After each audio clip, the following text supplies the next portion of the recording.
학교 다니면서, 직장 다니면서, 사업하면서 매일 쓰는 파워포인트 제대로 알고 쓰고 계신가요? 더 효율적으로 쓰는 방법이 분명히 있을 텐데 찾아보기는 귀찮아서 매일 쓰는 기능만 쓰면서 시간 낭비하고 계시진 않으신가요? 저는 현재 PPT 디자이너로 활동하고 있는데 고객님들이랑 소통하다 보면 생각보다 이런 질문 많이 받습니다. 글꼴이 깨지는데 어떻게 하나요? PPT 세로로 어떻게 변경하나요? 이미지 어떻게 바꾸나요? 등 이 외에도 파워포인트에 관한 똑같은 질문만 수도 없이 많이 받았습니다. 그래서 제가 오늘 알려드리는 것만 알아도 PPT 작업 시간 반으로 줄일 수 있는 의외로 모르는 파워포인트 꿀팁들에 대해서 알려드리려고 합니다. 이 정도만 알아도 직장 선배한테, 친구한테, 선생님한테 칭찬받을 수 있는 꿀팁 지금 시작합니다. 그럼 가장 기본적인 설정부터 시작해보겠습니다. 여러분들은 파워포인트를 실행하면 뭐부터 하세요? 나만의 메뉴 설정이 되어 있지 않다면 이 설정부터 하시기 바랍니다. 이 설정 하나로 시간을 엄청 아낄 수 있거든요. 먼저 상단에 있는 화살표에 마우스를 올려보면 빠른 실행 도구 모음 사용자 지정이라는 메뉴가 있습니다. 내가 자주 사용하는 메뉴들을 넣을 수 있는 도구인데요. 이 화살표를 눌러 보기 좋게 리본 메뉴 아래의 표시를 눌러주면 아래로 내려옵니다. 여기서 내가 자주 사용하는 메뉴를 커스터마이징 할 수 있는데요. 가장 우측에 있는 화살표를 누르고 기타 명령으로 들어가면 파워포인트 내에 있는 모든 메뉴를 볼 수 있습니다. 여기서 내가 텍스트를 자주 넣어야 된다라고 하면 삽입 탭으로 들어가서 텍스트 상자 삽입 메뉴를 누르고 추가 버튼을 눌러준 뒤 확인을 누릅니다. 그럼 빠른 실행 도구 가장 끝에 텍스트 상자가 추가된 것을 볼 수 있습니다. 그럼 어떻게 실행을 하냐? Alt를 누르면 각 도구마다 숫자가 나오는데요. 텍스트 상자는 가장 끝에 있으니까 Alt를 누르고 숫자 7번을 눌러주면 바로 텍스트 상자가 들어가는 것을 볼 수 있습니다. 단축키 숫자 순서를 바꾸려면 어떻게 하냐고요? 아까 들어갔던 기타 명령에 들어가서 텍스트 상자 삽입을 클릭한 뒤에 오른쪽에 있는 화살표로 위로 올려주면 단축키 순서가 바뀝니다. 그리고 확인까지 누르면 내가 원하는 단축키 번호로 설정돼서 빠르게 설정할 수 있습니다. 이렇게 내가 자주 사용하는 단축키를 세팅해 놓으면 작업 효율이 상당히 좋아질 수 있겠죠. 다음은 한 번씩 A4 용지 크기에 맞게 PPT를 인쇄해야 할 때가 있죠. PPT 슬라이드 크기를 세로로 변경하는 방법을 알아보겠습니다. PPT 작업하다 보면 보고서나 회의 자료 등 A4 크기로 제작해야 하는 경우가 있는데요. 간단하게 슬라이드 크기를 원하는 대로 설정할 수 있습니다. 이번에 보고 확실하게 익혀두시기 바랍니다. 슬라이드 크기를 바꾸려면 상단 메뉴 탭에서 디자인 탭을 누르고 우측에 보면 슬라이드 크기라는 부분이 있습니다. 화살표를 눌러보면 사용자 지정 슬라이드 크기 부분이 있는데요. 여기서 내가 원하는 대로 슬라이드 크기를 지정할 수 있습니다. 기존 와이드 스크린 설정에서 A4 용지 크기로 수정을 하고 슬라이드 방향을 가로에서 세로로 수정하면 됩니다. 그리고 슬라이드 크기를 변경했을 때 나오는 화면인데요. 최대화를 할 거냐, 맞춤 확인을 할 거냐, 이 차이가 뭔지 궁금하시죠? 쉽게 말해서 최대화는 슬라이드 내에 들어가 있는 디자인 개체의 크기는 유지하면서 슬라이드 크기만 조정하라는 말이고, 맞춤하기는 디자인 개체들도 슬라이드 크기에 맞게 줄이라는 말입니다. 간단하게 맞춤 확인을 해보면 이렇게 슬라이드 내부에 있는 디자인 개체도 슬라이드 크기에 맞게 들어간 것을 확인할 수 있습니다. 반대로 최대화를 한번 해보면 최대화는 기존 디자인 개체 크기는 유지하면서 슬라이드 크기만 세로 형태로 변경된 것을 확인할 수 있습니다. 네, 다음으로 내가 원하는 색이 분명히 있는데 이 색상을 못 찾겠을 때 어떻게 찾아야 될지 모를 때 있으셨나요? 그럴 때 사용할 수 있는 기능이 바로 스포이트 기능입니다. 예를 들어 이런 도형 색상이 있다고 가정해봅시다. 그럼 이 색상을 똑같이 통일성 있게 사용해야 하는 경우가 있는데 어떻게 색을 가져올 수 있을까요? 스포이트로 한 방울 떨어뜨려서 색을 가져올 수 있습니다. 이번 기능은 앞서 배웠던 빠른 실행 도구 모음에 스포이트 기능을 넣어서 응용해 볼 건데요. 상단 빠른 실행 도구 기타 명령으로 들어가서 모든 명령으로 들어가 줍니다. 그럼 파워포인트 내에서 할 수 있는 모든 기능을 볼 수 있는데요.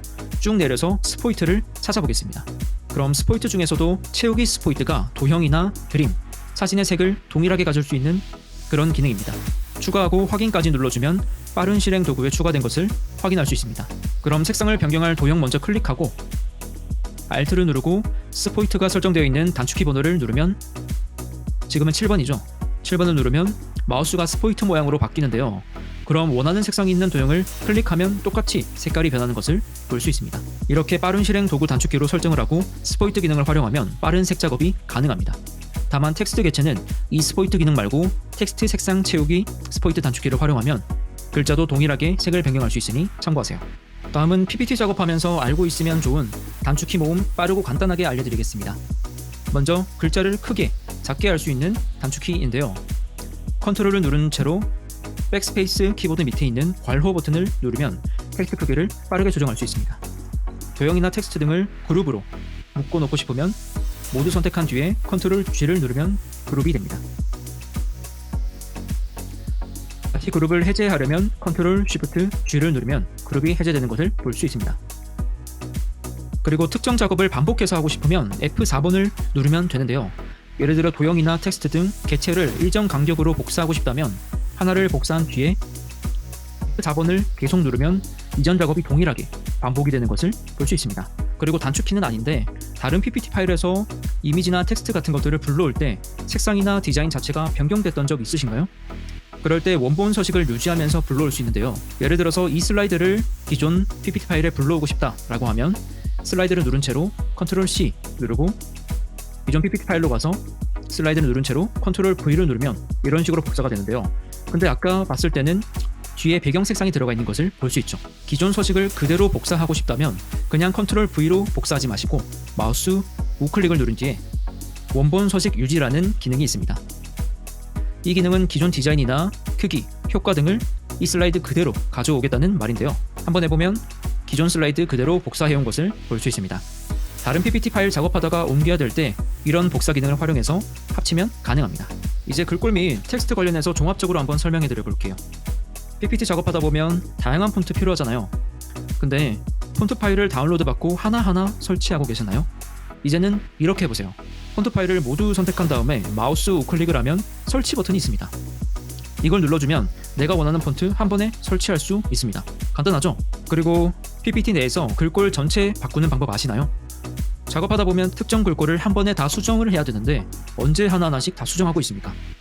바꾸려고 하는 텍스트를 선택한 채로 상단 메뉴에 있는 바꾸기 버튼 옆에 화살표를 클릭해줍니다. 그리고 글꼴 바꾸기 버튼을 눌러줘요. 현재 글꼴과 새 글꼴을 선택할 수 있는데요. 바꾸려고 하는 폰트를 현재 글꼴에 넣고 어떤 글꼴로 수정할 건지 새 글꼴로 바꿔주면 됩니다. 예를 들어 에스코어 드림 6 볼드체를 경기천년 제목 볼드체로 수정을 해보겠습니다. 그럼 이 파워포인트 파일 내에 있는 모든 에스코어 드림 볼드체는 경기천년 제목 볼드체로 수정된 것을 확인할 수 있습니다. 같은 글꼴이라도 두께가 다 다르기 때문에 원하는 대로 전체 한 번의 글꼴을 바꾸고 업무 효율을 높일 수 있습니다. 그리고 간단한 글머리 기호 설정, 정렬, 줄 간격 및 글자 간격 설정 방법을 알려드리겠습니다. 보고서나 비즈니스 업무 자료를 제작할 때 이 설정을 많이 사용하는데요. 입력된 텍스트를 선택하고 파워포인트 상단 메뉴에 있는 다양한 글머리 기호를 설정할 수 있습니다. 점이나 체크 모양 설정, 숫자, 영문 등 각종 글머리를 달아서 내용을 정리할 수 있도록 기능을 제공합니다. 그리고 줄 간격 및 글자 간격을 수정할 수 있는데요. 역시 상단 메뉴에서 좌우 화살표가 되어 있는 글자 간격 메뉴를 클릭하면 좁게부터 넓게까지 설정이 가능합니다. 여기서 좀 더 세부적으로 간격을 조절하고 싶으면 기타 간격을 눌러서 들어갑니다. 그리고 간격을 좁게 할지 넓게 할지 선택한 다음 어느 정도로 좁게 넓게 할지 수치를 입력해주면 되는데요. 보통은 넓은 것보다 글자 간격이 어느 정도 좁게 들어가는 것이 깔끔해 보여서 좁게로 설정한 다음 수치를 1.1에서 1.2 정도로 깔끔하게 글자를 활용할 수 있습니다. 이렇게 좌우 간격을 설정할 수 있고 위아래 간격을 설정하는 방법도 알아보겠습니다. 줄 간격 옵션 역시 상단 메뉴에서 찾아볼 수 있는데요. 기본적으로 제공하는 수치가 있지만 줄 간격 옵션으로 들어가서 세부 설정이 가능합니다. 줄 간격에서 한 줄을 고정으로 바꿔주고 내가 원하는 정도로 간격 수치를 조절하면서 수정할 수 있습니다. 이렇게 텍스트나 도형 개체를 활용해서 슬라이드 디자인을 완성했다면 전문성은 결국 디테일의 차이입니다. 도형이 삐뚤삐뚤하거나 텍스트 위치가 맞지 않으면 디테일이 확 떨어져 보이겠죠? 기본적인 정렬 방법을 알아보겠습니다. 여기 보이는 텍스트를 좌측선에 맞게 정렬하고 싶다면 모든 텍스트를 선택한 뒤에 홈 탭 상단 메뉴에서 정렬 부분을 눌러줍니다. 내려가면 맞춤이라는 부분이 있는데요. 마우스를 갖다 대보면 왼쪽 맞춤이라는 버튼이 있습니다. 내가 맞추고자 하는 방향을 선택하고 정렬할 수 있습니다. 그럼 왼쪽으로 깔끔하게 정렬된 것을 확인할 수 있습니다. 그리고 도형이나 텍스트 등 위아래 간격을 일정하게 맞추고 싶을 때도 있잖아요. 그때도 마찬가지로 정렬해서 설정할 수 있는데요. 똑같이 맞춤에 들어가서 세로 간격을 동일하게 버튼을 눌러주면 간단하게 세로 간격이나 가로 간격폭을 일정하게 맞출 수 있습니다. 이렇게 가장 기본적인 정렬부터 빠르게 맞추면서 디테일을 높이고 전문성 있는 자료를 완성할 수 있겠죠. 네, 다음으로 쓸데없는 작업 시간을 획기적으로 줄일 수 있는 슬라이드 마스터 기능에 대해서 알려드리겠습니다.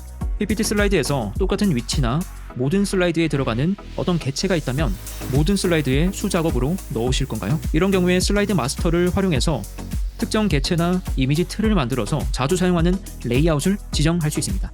네, 쉽게 말해서 내가 자주 사용하는 어떤 틀을 만들어 놓는다고 생각하면 됩니다. 혹은 회사 로고를 넣거나 하단에 전화번호 같은 내용을 고정으로 넣어야 할 때 활용하면 업무 시간을 줄일 수 있겠죠. 슬라이드 마스터를 사용하는 방법은 파워포인트 상단 메뉴에 들어가서 보기 탭으로 들어갑니다. 그리고 슬라이드 마스터 버튼을 누르면 화면이 바뀌는데요. 가장 위에 있는 마스터 슬라이드에는 전체 슬라이드에 공통적으로 들어가는 로고, 회사명, 전화번호 등을 넣으면 됩니다. 그럼 모든 슬라이드에 수정이 안 되게끔 깔끔하게 들어가겠죠. 한번 넣어보겠습니다.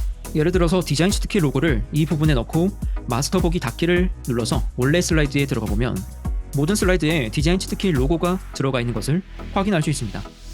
장점은 기본 슬라이드 화면에서 선택이나 수정이 안 되기 때문에 디자인할 때 거슬리지 않게 잘 고정되어 있습니다. 그리고 슬라이드 마스터에서 이미지 틀을 만드는 방법은 개체 틀 삽입 버튼을 누르고 그림을 선택하면 내가 자주 사용하는 이미지 위치나 크기에 맞게 틀을 만들어 놓을 수 있습니다. 그 모양을 변경할 수도 있습니다.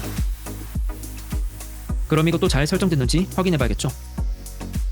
기본 슬라이드 화면으로 나가서 마우스 우클릭을 하고 레이아웃을 눌러보면 방금 설정했던 레이아웃이 있는데 이 틀에 맞게 이미지 위치는 고정시킨 채로 슬라이드를 활용할 수 있습니다. 팀 소개나 회사 연역같이 매번 똑같은 틀로 사용하고 내용만 수정되는데 디자인은 흐트러짐 없이 활용하려면 슬라이드 마스터 기능을 활용해서 틀을 지정해 놓으면 작업이 훨씬 수월해집니다.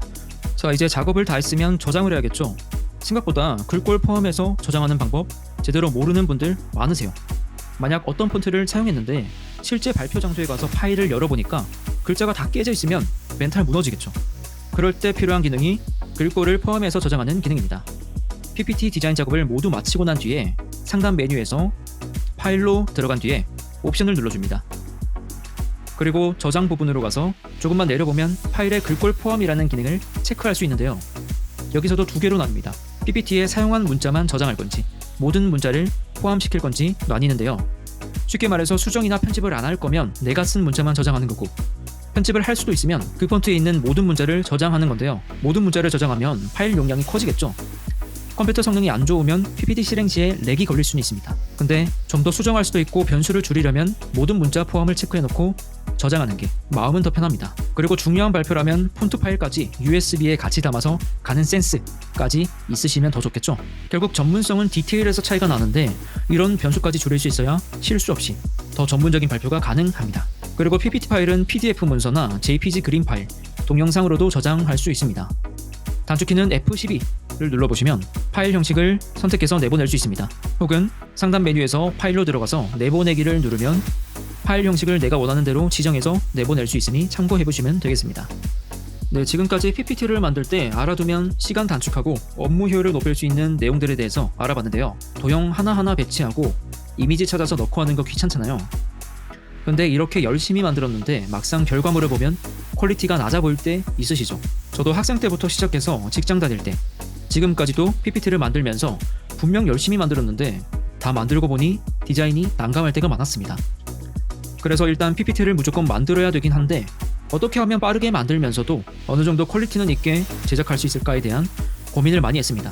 그래서 생각한 결론은 내 주제에 맞는 PPT 템플릿을 활용해서 나의 내용을 잘 접목한 PPT 디자인을 완성해보자 했습니다. 슬라이드 디자인이나 배치, 이미지 같은 것들이 이미 완성돼 있고 내용이나 사진을 수정만 하면 어느 정도의 퀄리티는 나왔으니까 만족이었어요. 근데 주제에 맞는 PPT 템플릿을 찾기는 쉽지 않았습니다. 그래서 그 PPT 템플릿들을 제가 직접 하나씩 개발하기 시작했고 학생들이 사용할 수 있는 간단한 발표 PPT 템플릿부터 시작해서 전문성 있는 사업계획서, 제안서, 회사 속에서 등 비즈니스에 활용할 수 있는 PPT 템플릿까지 다양하게 개발했습니다. 그리고 이 템플릿을 필요로 하는 분들을 많이 만나면서 어떤 디자인이 필요한지, 어떤 요소가 들어가면 좋은지 계속 고민을 하고 적용을 했습니다. 그 결과 200가지가 넘는 PPT 템플릿을 개발했고 사용하실 수 있도록 상품을 제공해드리고 있습니다. 물론 PPT 템플릿을 구매하기 부담스러운 분들도 있기 때문에 샘플 자료를 무료로 제공해드리고 있어요. 그 상품들을 만나볼 수 있는 링크는 고정 댓글을 참고하시면 되겠습니다. 이렇게 오늘 파워포인트 활용법부터 시작해서 PPT 템플릿 소개까지 컨텐츠를 찍어봤는데요. 여러분들께 이 내용이 도움이 됐으면 좋겠고 다음에 더 나은 컨텐츠로 찾아뵙겠습니다. 감사합니다.